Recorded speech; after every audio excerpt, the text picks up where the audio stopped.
sodium टा गोटे chlorine होचे गोटे NaCl जो कर ठंडा नाम दरकार कोन गैस और गैस सबले नियम रखो जेतो बोले Na टा Na प्लस एक NaCl फंक्शन केम दोची Na plus Cl minus Cl function होची जो ई जो फंक्शन केम दोची हमर दरकार कोन Na प्लस ये भी दरकार है गैस Cl माइनस ये भी दरकार गैस तर मते ये जो जिंस अछि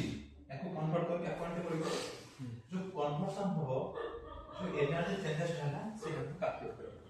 बुझले बुझले अछि हमर सोडियम मते सॉलिड मते दरकार Na प्लस दरकार Na को Na प्लस करी और सॉलिड की गैस करी बुझले ना फास्ट यदि सॉलिड थिबो फिर चेंज रिएक्ट हो सॉलिड को गैस करे काम फास्ट करी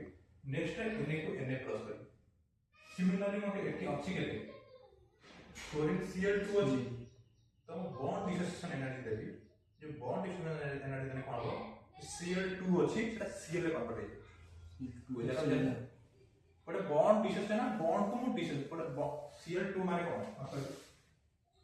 क्लोरीन Cl2 माने होची कोन ये नहीं रे Cl आ Cl भीतर बॉन्ड नहीं यदि मैं बॉन्ड टा जो बॉन्ड टा बनी जी यदि बॉन्ड टा को ब्रेक कर देबी तानी कोन होना Cl बोलियो यानी बॉन्ड को ब्रेक करबी ना बॉन्ड डिसोसिएशन माने बॉन्ड को डिसोसिएट करछ माने लिभौछ हम बुझबो ना